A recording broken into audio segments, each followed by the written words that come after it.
Hello बच्चों, हमने अपनी लास्ट क्लास में अपनी जो लास्ट यूनिट है इकोलॉजी उसको ख़त्म कर लिया है।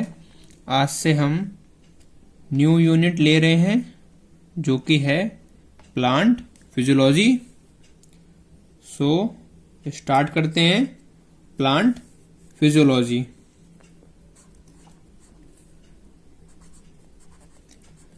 Plant physiology.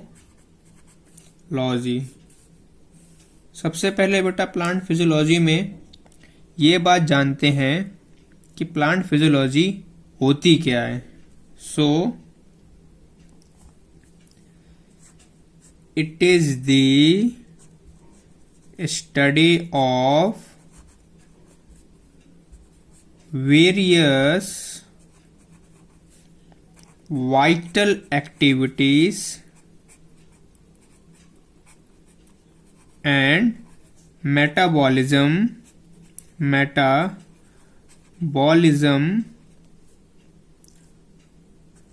of plant।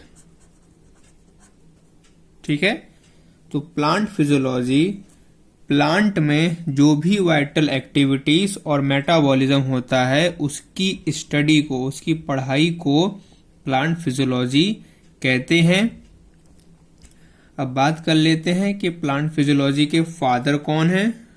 So father of plant physiology,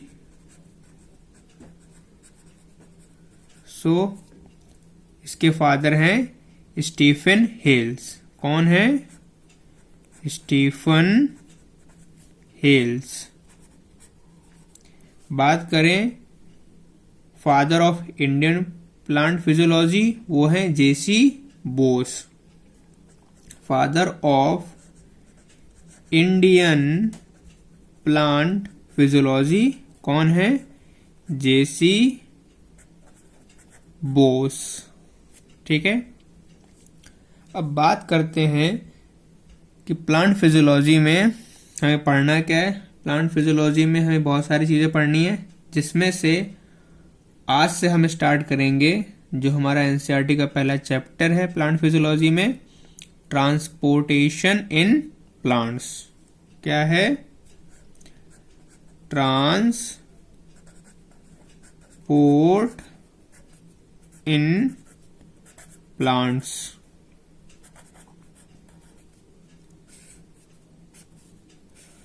तो ट्रांसपोर्ट इन प्लांट्स में क्या क्या ट्रांसपोर्ट होता है सबसे पहले ये समझ लेते हैं। इसमें प्लांट में वाटर का ट्रांसपोर्टेशन होता है, मिनरल न्यूट्रिएंट्स का ट्रांसपोर्टेशन होता है, ऑर्गेनिक न्यूट्रिएंट्स का, और साथ ही साथ जो ग्रोथ रेगुलेटर्स हैं यानी कि हॉर्मोन्स, उनका भी ट्रांसपोर्टेशन होता है।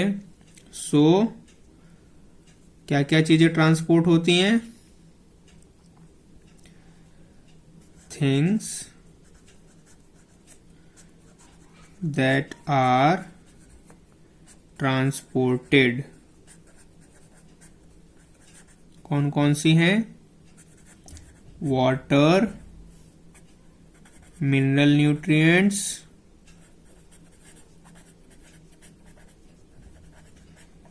इसके अलावा organic nutrients,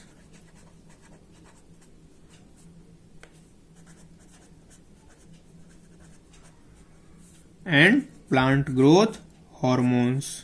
plant growth hormones, ये सभी चीजें प्लांट्स में ट्रांसपोर्ट होती हैं।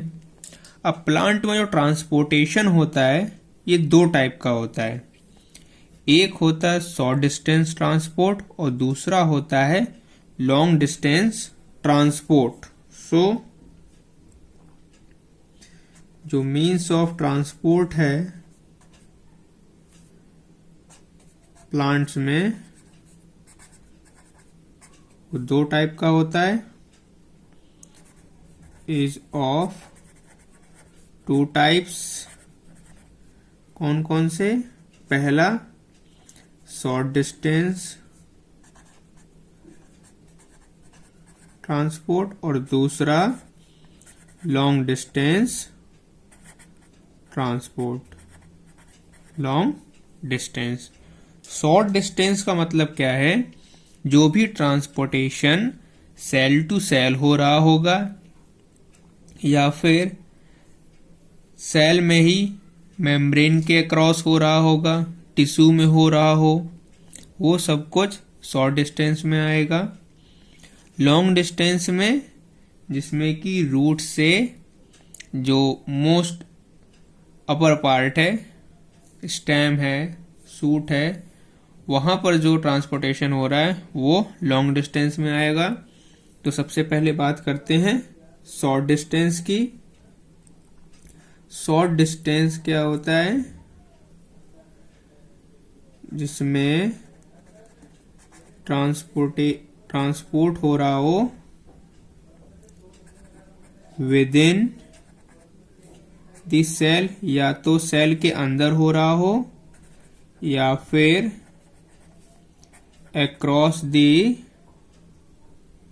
मेम्ब्रेन हो रहा हो या फिर फ्रॉम सेल टू सेल हो रहा हो एक टिश्यू के अंदर। ठीक है, ये सब कुछ शॉर्ट डिस्टेंस में आएगा। अब शॉर्ट डिस्टेंस में जिसके जरिए ट्रांसपोर्ट होता है वो दो प्रोसेस वो प्रोसेस कहलाती है डिफ्यूजन। क्या कहलाती है? Diffusion. It does bye diffusion. क्या? डिफ्यूजन। डिफ्यूजन दो टाइप का होता है, एक होता है सिंपल डिफ्यूजन,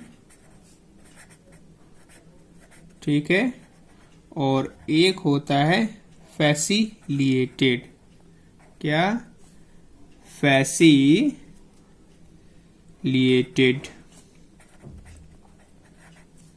डिफ्यूजन। ठीक है, जो हमारा शॉर्ट डिस्टेंस ट्रांसपोर्टेशन होता है ये दो टाइप का होता है।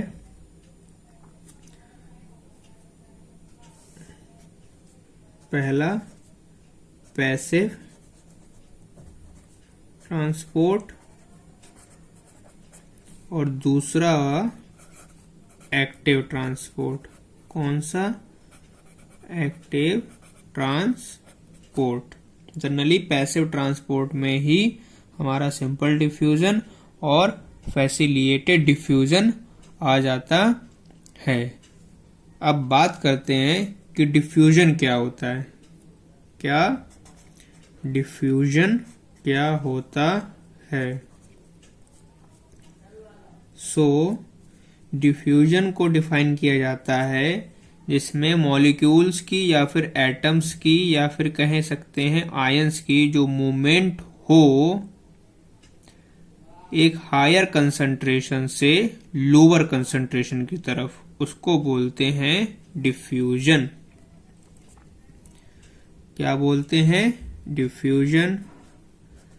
The movement of molecules or atoms or ions of a material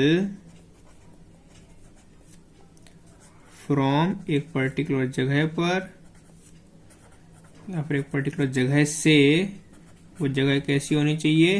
higher concentration की, हायर कंसंट्रेशन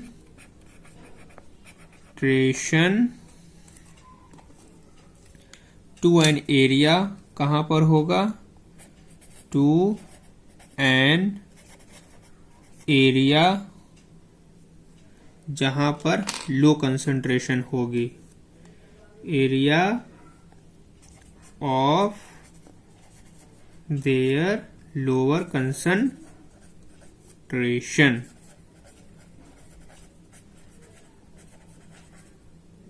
ठीक है, इसको बोलते हैं डिफ्यूजन। ठीक है, आगे बढ़ने से पहले तो शॉर्ट डिस्टेंस में हो गया, थोड़ा बहुत लॉन्ग डिस्टेंस के बारे में ही पढ़ लेते हैं। तो जो आपका लॉन्ग डिस्टेंस होता है, क्या होता है? Long distance. इसी को ट्रांसलोकेशन भी बोलते हैं। क्या? ट्रांसलोकेशन। जो लॉन्ग डिस्टेंस ट्रांसपोर्ट है आपका, ये वैस्कुलर सिस्टम के थ्रू होता है। किसके थ्रू होता है? Does by vascular system. और वैस्कुलर सिस्टम में हमारे जाइलम होते हैं और फ्लोएम होते हैं। ठीक है, इसीलिए इसको हम लोग ट्रांसलोकेशन भी बोलते हैं। इसमें क्या होता है, जो रूट्स होती हैं वहां पर जाइलम प्रेजेंट होता है, जो कि वाटर और मिनरल्स का ट्रांसपोर्ट करता है एक डायरेक्शन में। मतलब जो भी ट्रांसपोर्ट जाइलम के थ्रू होता है वो यूनिडायरेक्शनल होता है, केवल रूट से स्टेम की तरफ। जब बात की जाती है ट्रांसपोर्ट इन फ्लोएम में, फ्लोएम, ठीक है, तो वो बाई डायरेक्शनल होता है। उसमें लीफ से जो भी अदर पार्ट है वहां पर ट्रांसपोर्टेशन होता है, जैसे कि फूड का और एनर्जी का। ठीक है, सो इन रूटेड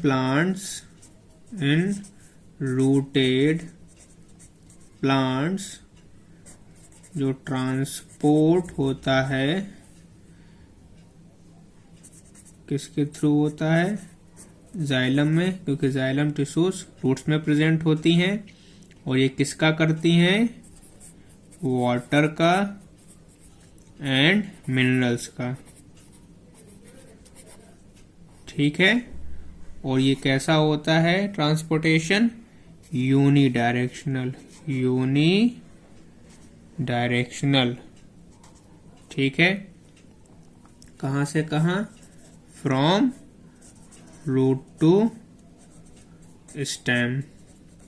ठीक है, जब बात करते हैं ट्रांसपोर्ट इन फ्लोएम की, ट्रांसपोर्ट इन फ्लोएम, तो उसमें क्या क्या चीजें होती हैं? उसमें आपके ऑर्गेनिक कंपाउंड्स जो कि फोटोसिंथेसिस के समय बनते हैं। ठीक है, सो ये मीन्स ट्रांसपोर्ट होता है किस चीज के लिए? ऑर्गेनिक कंपाउंड के लिए। ऑर्गेनिक कंपाउंड, ठीक है, जो कि सिंथेसाइज्ड होता है कब? फोटोसिंथेसिस के समय, इन दी फोटोसिंथेसिस।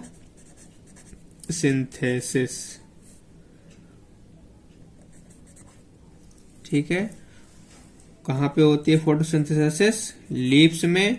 और ये कैसा होता है? Bidirectional. ये आपको ध्यान रखना है, दोनों में डिफरेंस है।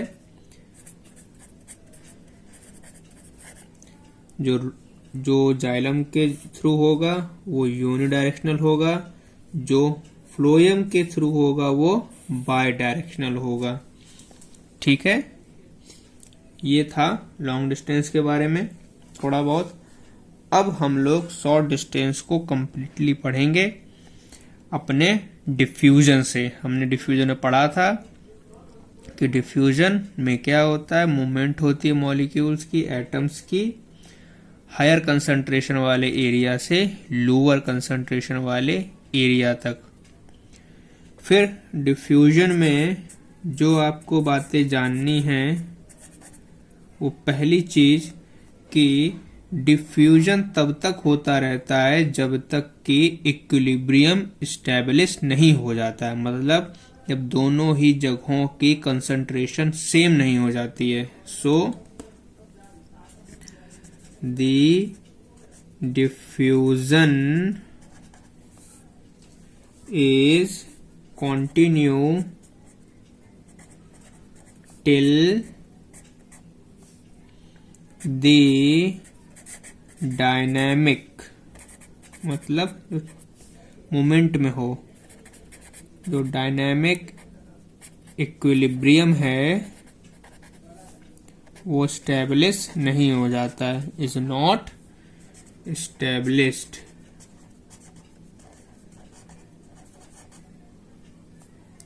ठीक है, तब तक आपका चलता रहता है। और इस स्टेज पर, एट दिस स्टेज, जो मूवमेंट होती है मॉलिक्यूल्स की, at this stage movement of molecules कैसी हो जाती है, इक्वल हो जाती है in both direction, in both direction. जब आपका इक्विलिब्रियम सेटअप हो जाता है तो होता क्या है, जो नेट मूवमेंट होता है वो जीरो हो जाता है, बिकम जीरो। जब आपका इक्विलिब्रियम सेटअप हो जाता है उस समय कोई भी मूवमेंट मॉलिक्यूल्स का नहीं होता है। ठीक है, जो काइनेटिक एनर्जी मॉलिक्यूल्स में प्रेजेंट होती है वो डिस्ट्रीब्यूटेड हो जाती है, जो भी अवेलेबल स्पेस नेचर उनको प्रोवाइड करता है। अब बात करते हैं डिफ्यूजन के रेट की। डिफ्यूजन रेट मतलब सबसे ज्यादा डिफ्यूजन किसमें होगा और उसके बाद किसमें, फिर किसमें। सबसे ज्यादा गैस में होता है डिफ्यूजन, देन आपके लिक्विड में होता है, और सबसे कम होता है डिफ्यूजन सॉलिड में। ठीक है, इसके अलावा क्या पता जानना है आपको डिफ्यूजन में, जो डिफ्यूजन होता है किसी भी सब्सटेंस का वो इंडिपेंडेंट होता है किसी भी दूसरे सब्सटेंसेस से। सो डिफ्यूजन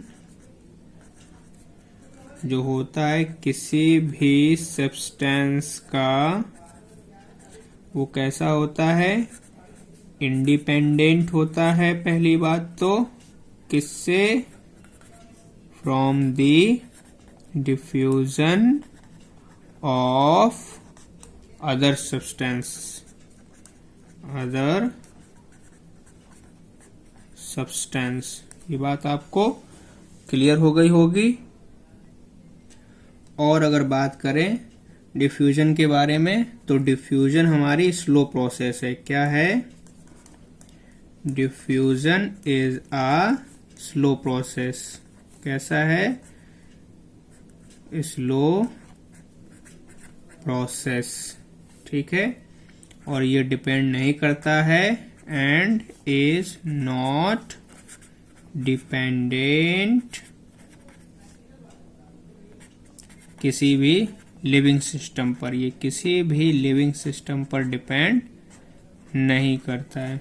ठीक है, और एक बात करें इसमें, जो डिफ्यूजन है ये बहुत ही ज़्यादा इम्पॉर्टेंट है प्लांट्स के लिए, क्योंकि यही एक इकलौता मीन्स है जिसके ज़रिए जो गैसियस मूवमेंट्स हैं प्लांट की बॉडी के अंदर हो सकता है।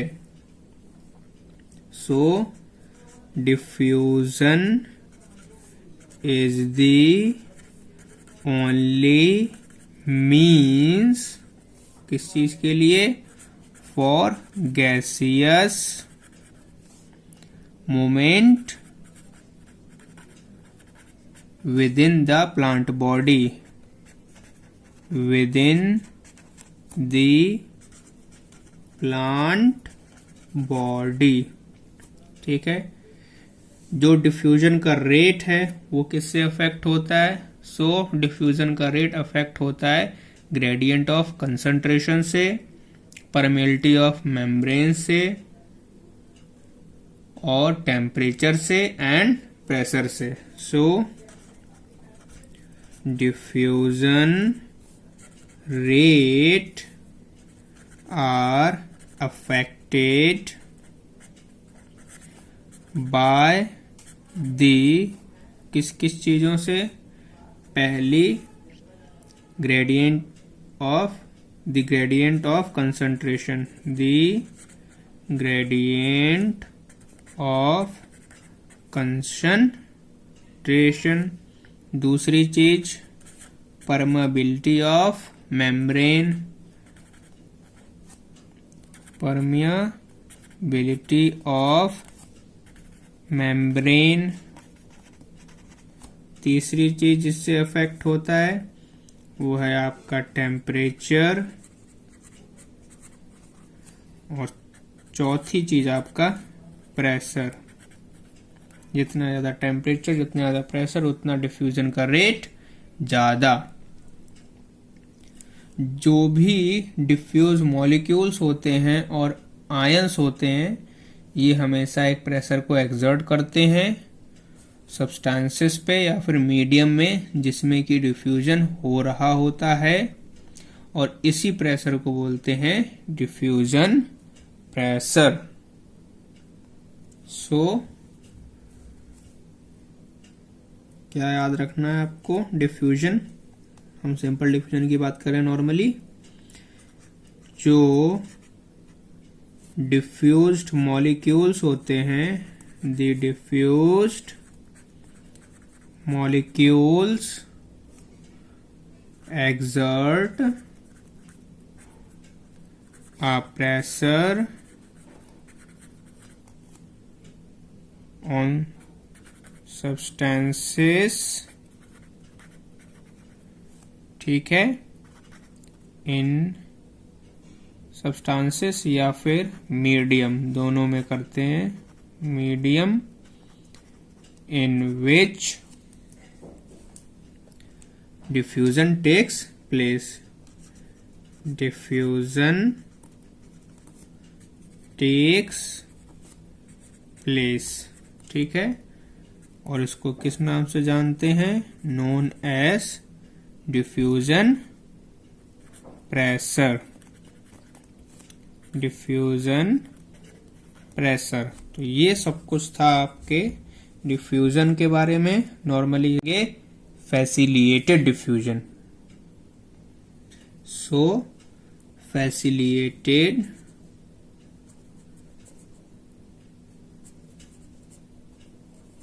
डिफ्यूजन।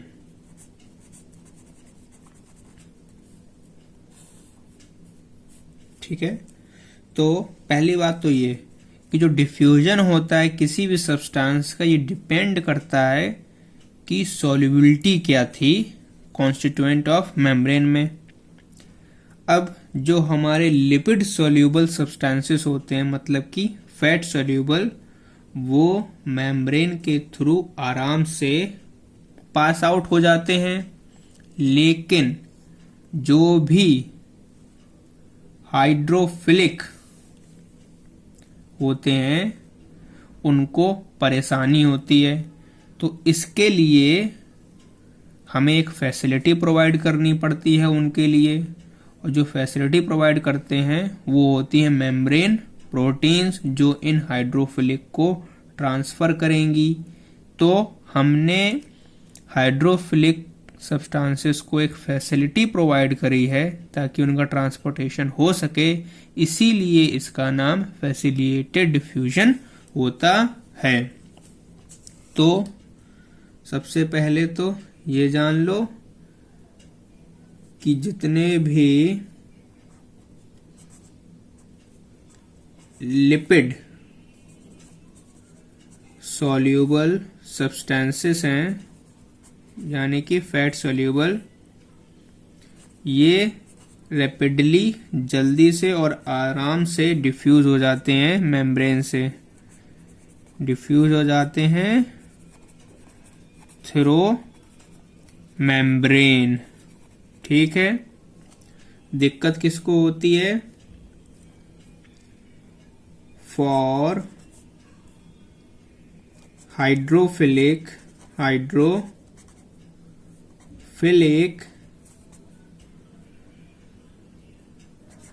Diffused difficulty.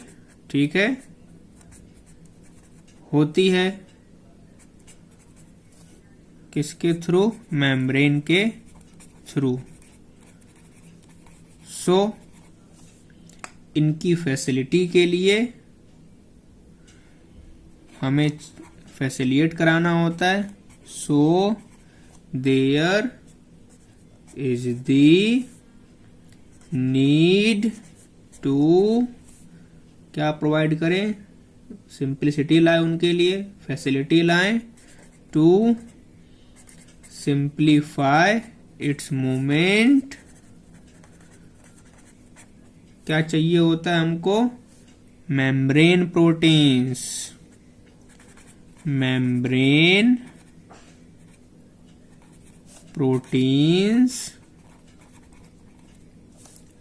क्या प्रोवाइड करेंगी?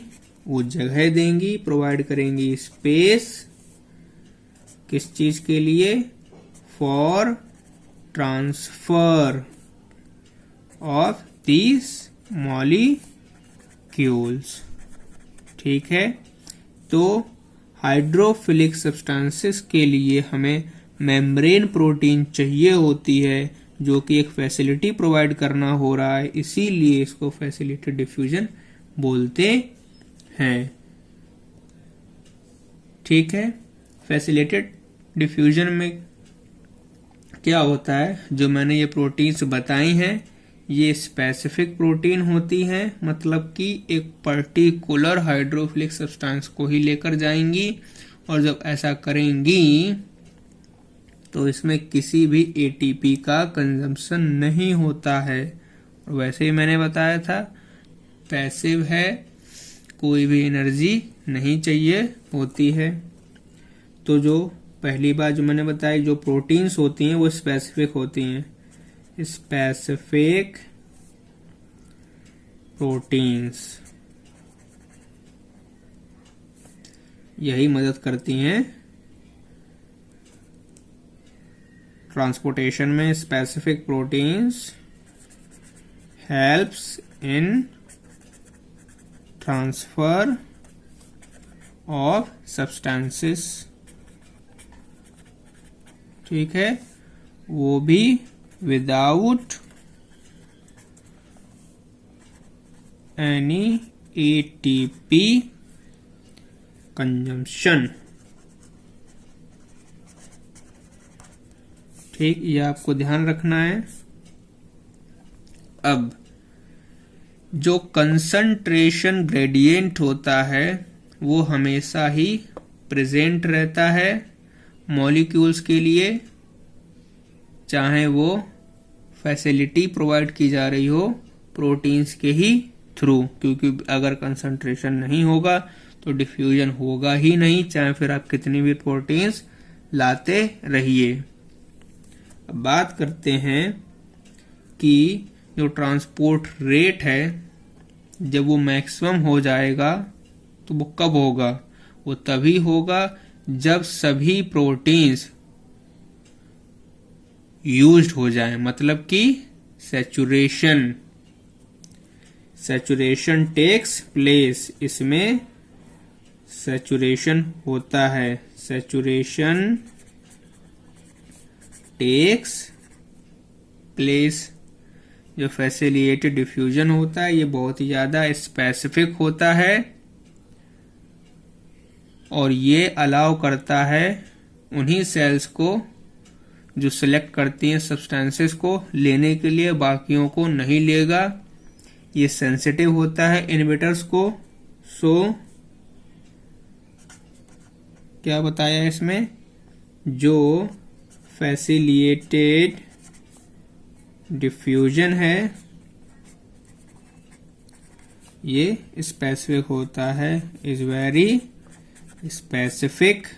दूसरी बात, sensitive to inhibitors, sensitive to inhibitors, ठीक है, जो कि रिएक्ट करता है प्रोटीन साइड चेंज के साथ में, विच react with protein side chain, ठीक है। इसके अलावा जो ये प्रोटीन्स होती हैं करती क्या है, ये एक चैनल बनाती हैं मेम्ब्रेन में हाइड्रोफिलिक मॉलिक्यूल्स को पास कराने के लिए। इसमें से कुछ चैनल्स हमेशा ओपन रहते हैं और दूसरे कंट्रोल किए जाते हैं। कुछ लार्ज होते हैं जिससे कि आराम से मॉलिक्यूल्स क्रॉस कर जाएं,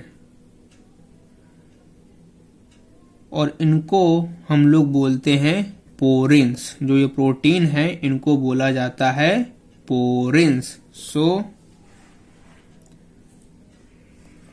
ये पोरिन्स होती हैं इनके नाम से आप समझ रहे होंगे, जो मैंने बताया था, होल बना रही हैं, पोर बना रही हैं। कहाँ कहाँ पर बनाती हैं? प्लास्टिड्स में बनाती हैं, माइटोकॉन्ड्रिया में बनाती हैं।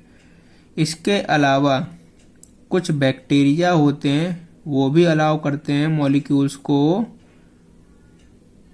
छोटे छोटे प्रोटीन, मतलब कि जो छोटे छोटे बैक्टीरिया हैं कभी कभी वो भी पास कर जाते हैं। वो भी वही बैक्टीरिया जो मॉलिक्यूल्स को पास करने देते हैं अपने अंदर से।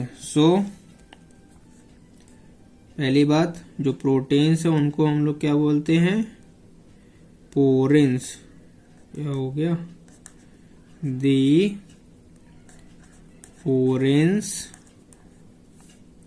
Are proteins. जो प्रोटीन होती है उन्हें हम पोरिन्स बोलते हैं। ये क्या करती हैं? दैट फॉर्म ह्यूज पोर। किसमें बनाएंगी? In the outer membrane of the, किस में? तो प्लास्टिड्स में, माइटोकॉन्ड्रिया में,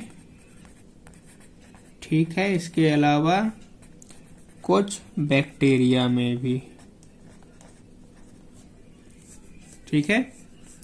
जो वाटर चैनल्स होते हैं इसके अंदर, वो जनरली 8 डिफरेंट टाइप्स के होते हैं, ठीक है। इसमें क्या ध्यान रखना है आपको कि जो वाटर चैनल्स हैं हाइड्रोफिलिक मॉलिक्यूल्स को पास आउट कराने के लिए, ये टोटल 8 टाइप्स के होते हैं।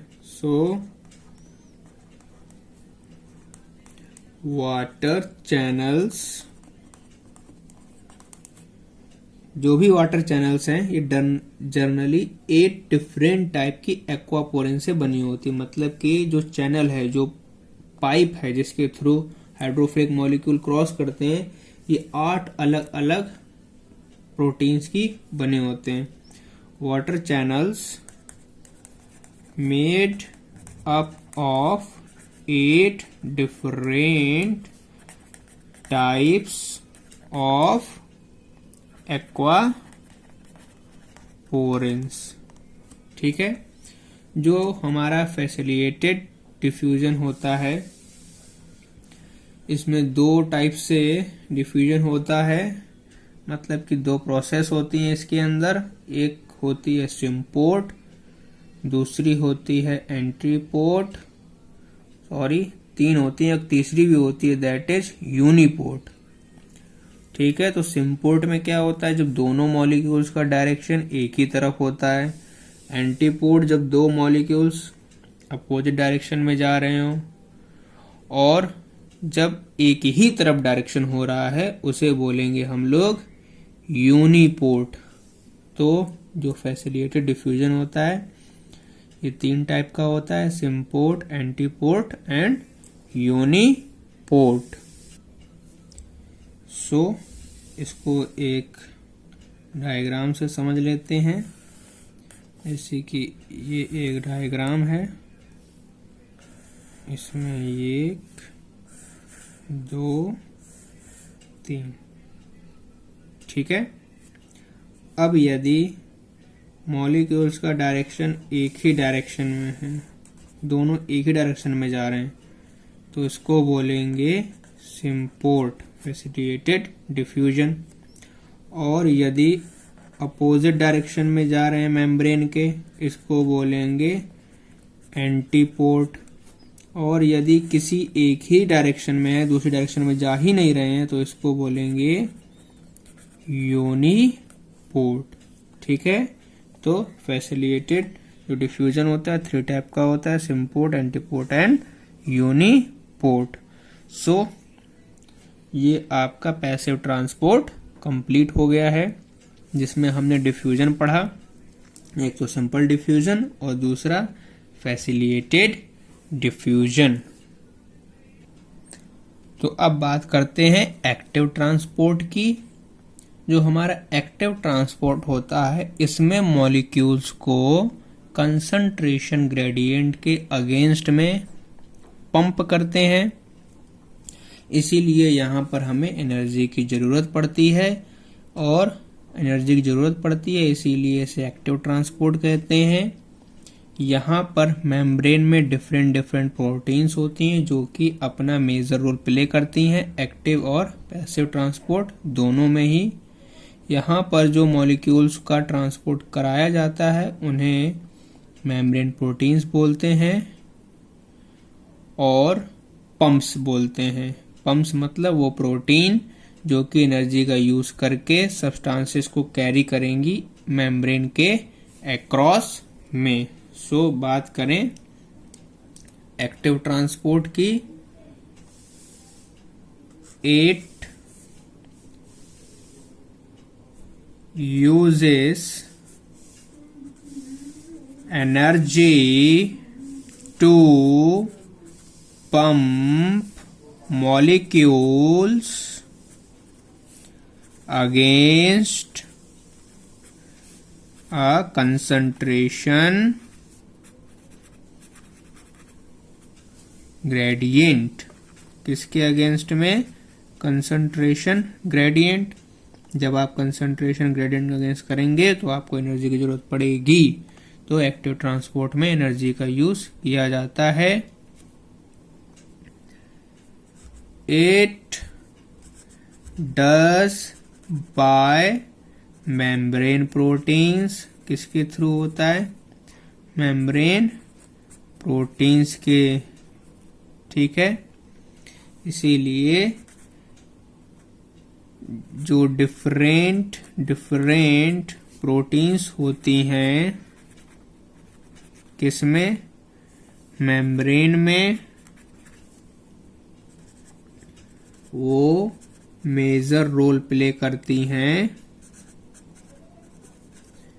Play a major role in both, चाहे वो आपका एक्टिव हो और चाहे आपका पैसिव हो, as well as passive transport, ठीक है। उसमें हम लोग पोरेंस बोलते थे, यहां पर इनको पंप्स कहा जाता है। क्या कहते हैं? Pumps. Pumps are proteins that uses energy to carry substances across the cell membrane, ठीक है। ये जो पंप्स होते हैं ये ट्रांसपोर्ट करते हैं सब्सटेंसेस को लोअर कंसंट्रेशन से हायर कंसंट्रेशन में। सो पंप्स क्या कर रहे हैं? pumps does uphill transport, ठीक है, from lower concentration to higher concentration, ठीक है। इसमें जो ट्रांसपोर्ट रेट है वो तभी मैक्सिमम पहुंचता है जब सभी की सभी प्रोटीन्स यूज की जाएं। इसका मतलब यहां भी सैचुरेशन होता है, सैचुरेशन टेक्स प्लेस, ठीक है। जैसे कि जो एंजाइम्स हैं उनके पास कैरियर प्रोटीन होती है जो कि बहुत ज़्यादा स्पेसिफिक होती है, जो कि वो कैरी करके चलते हैं अक्रॉस दी मेम्ब्रेन, और ये भी प्रोटीन सेंसिटिव होती हैं इनहिबिटर के। These proteins are sensitive to inhibitors, ठीक है। तो कुछ चीजें सिमिलैरिटी हैं फैसिलिटेटेड ट्रांसपोर्ट और एक्टिव ट्रांसपोर्ट में। अब हम लोग क्या करते हैं, एक चार्ट बना लेते हैं जिसमें हम लोग कंपैरिजन करेंगे डिफरेंट मैकेनिज्म्स का ट्रांसपोर्टेशन के लिए। सो कंपैरिजन,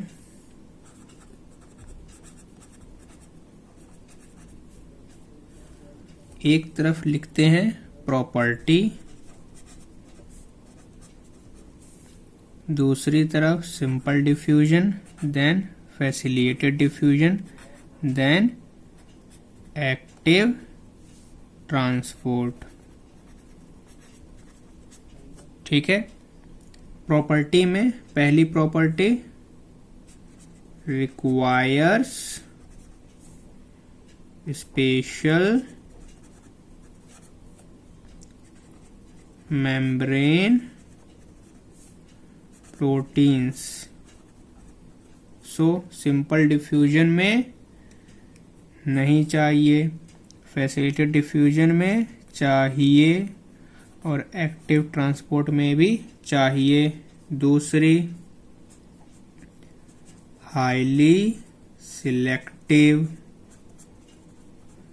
तो सिंपल डिफ्यूजन में सिलेक्टिव नहीं होती हैं, फैसिलिटेटेड में होती हैं, एक्टिव में होती हैं। बात करें सैचुरेशन की, ट्रांसपोर्ट सैचुरेट्स का मतलब क्या है, अगर 10 मॉलिक्यूल्स हैं तो उसके लिए 10 प्रोटीन्स ही होंगी, ठीक है। अगर 10 के बाद और मॉलिक्यूल्स बढ़ते हैं तो नहीं हो पाता है, ठीक है। तो बात करें सैचुरेट्स की तो इसमें नहीं, इसमें होता है और इसमें होता है।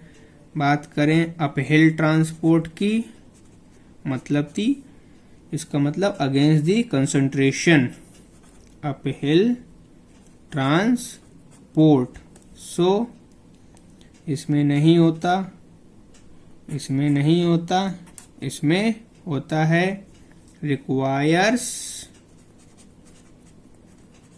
एटीपी, सो इसमें भी नहीं चाहिए, इसमें भी नहीं चाहिए। एक्टिव ट्रांसपोर्ट में आपको एटीपी की जरूरत पड़ती है। सो ये था कंपैरिजन। यहां आपका एक्टिव ट्रांसपोर्ट खत्म होता है। अब बात करते हैं परमियाबिलिटी की।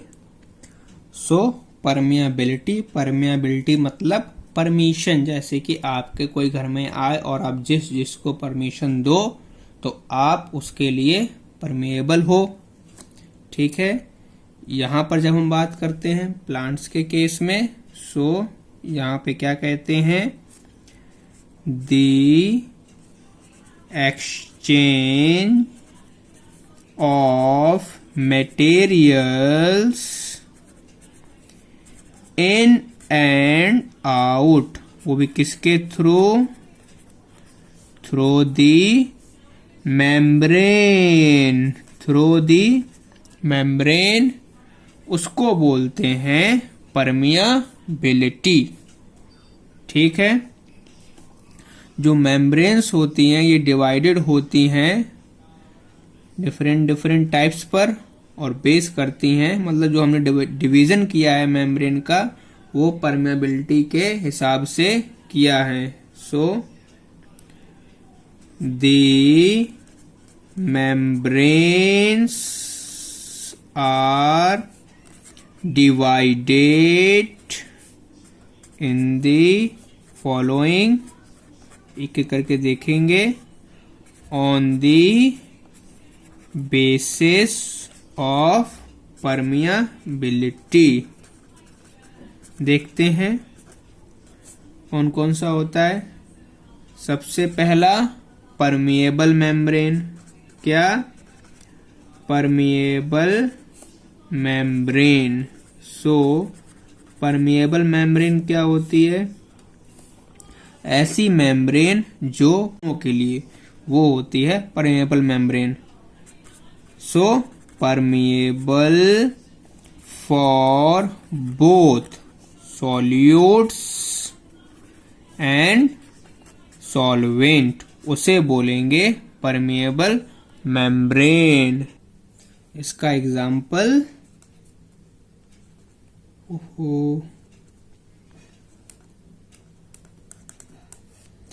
आपका सेल वॉल और फिल्टर पेपर, क्या? Filter paper. ठीक है, इसके बाद दूसरी मेम्ब्रेन वो आपकी है semi permeable membrane, semi permeable membrane. So semi permeable membrane कौन सी मेम्ब्रेन होती है?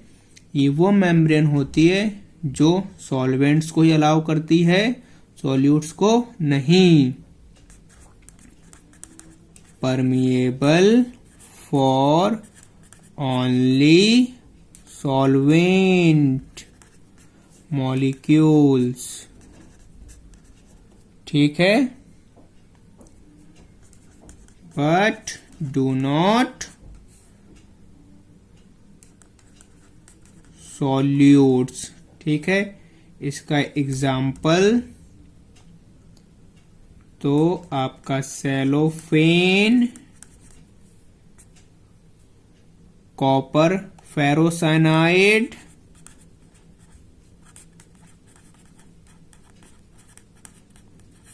ठीक है, परचमेंट पेपर,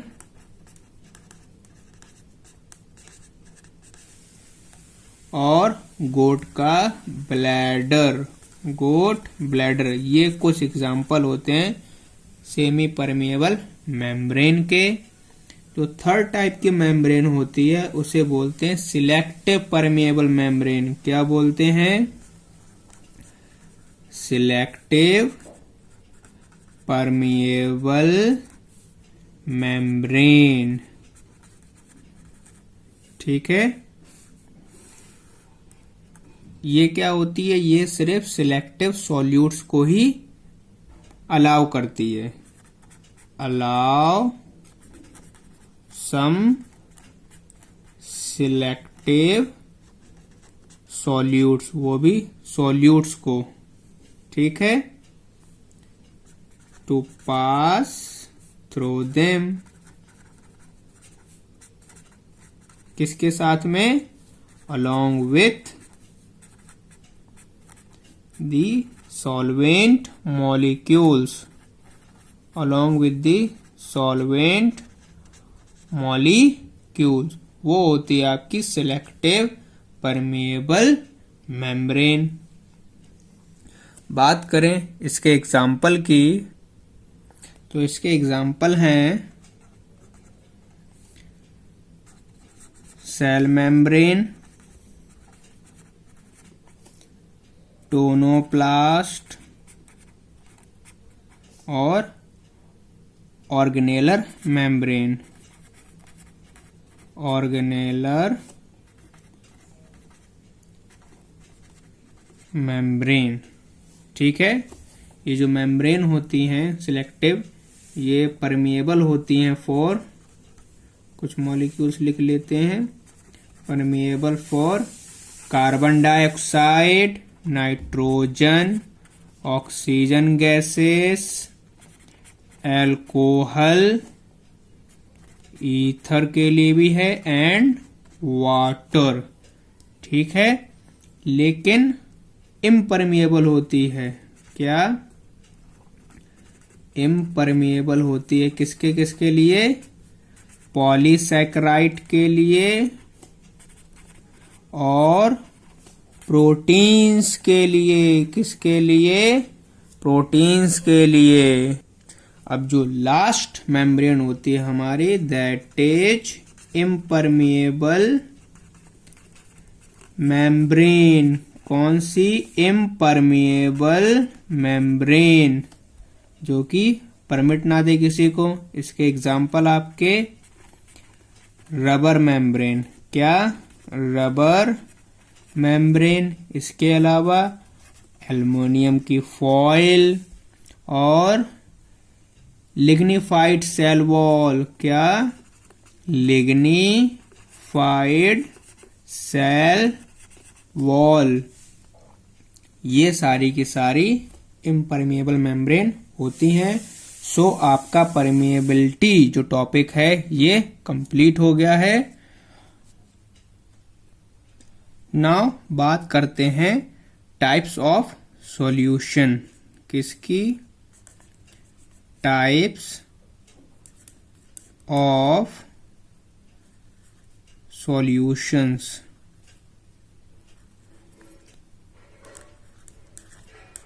सॉल्यूशंस। ठीक है, जिसमें से जो पहला सॉल्यूशन है वो है हमारा आइसोटोनिक। कौन सा है? आइसोटोनिक। आइसोटोनिक सॉल्यूशन क्या होते हैं? ये वो सॉल्यूशन होते हैं अगर आप उसमें सेल को रख दें तो इक्वल ऑस्मोटिक कंसंट्रेशन के कारण कुछ भी नहीं होगा। ठीक है, आइसो मीन्स सेम। ऐसा सॉल्यूशन जिसकी कंसंट्रेशन सेम हो, मतलब सेल के अंदर की कंसंट्रेशन और बाहर की कंसंट्रेशन सेम रहे, उसे बोलेंगे isotonic solution. So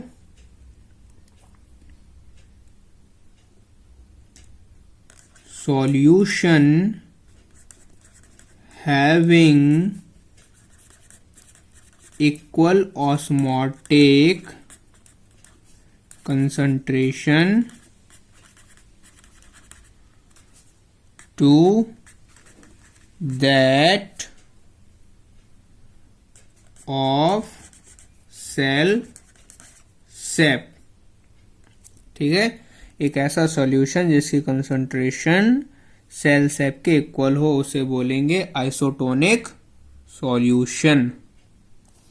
now second type वो होता है हाइपोटोनिक। क्या? हाइपोटोनिक। हाइपोटोनिक सॉल्यूशन क्या होता है? ये वो सॉल्यूशन होता है जिसकी कंसंट्रेशन सेल सैप से कम होती है, और जब ऐसा होगा तो एंडोऑस्मोसिस हो जाएगी और जो आपका सेल है वो स्वेलअप कर जाएगा। सो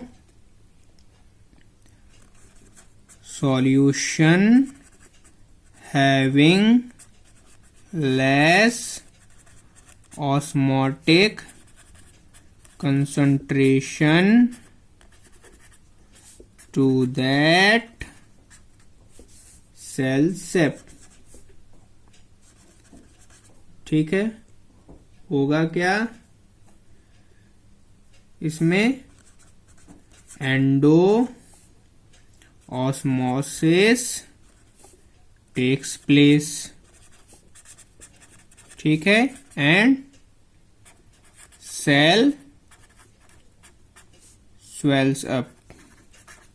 ठीक है, ये होगा आपके हाइपोटोनिक सॉल्यूशन। जैसे कि आप रात में चने भिगोते हो, राजमा भिगोते हो, ठीक है, आपका न्यूट्रेला इसको भिगोते हो, तो क्या होते हैं, सुबह देखते हो आप क्यों फूल जाते हैं, क्यों? क्योंकि आपने जिस सॉल्यूशन में उसको रखा था वो हाइपोटोनिक था, उसकी कंसंट्रेशन कम थी। और हम लोग जानते हैं कि लोअर कंसंट्रेशन से हायर कंसंट्रेशन की तरफ मूवमेंट नहीं होता है, हायर टू लोअर। ठीक है, और पानी चने के अंदर, छोले के अंदर, राजमा के अंदर चला जाता है और वो फूल जाता है। वो इसीलिए होता है क्योंकि आपने उन सबको हाइपोटोनिक सॉल्यूशन में रखा होता है। नाउ हाइपरटोनिक सॉल्यूशन, क्या? Hypertonic solution. ठीक है, हाइपरटोनिक सॉल्यूशन क्या होता है? वो सॉल्यूशन जिसकी ऑस्मोटिक कंसंट्रेशन सेल सेप से ज्यादा होगी। Solution having osmotic concentration is higher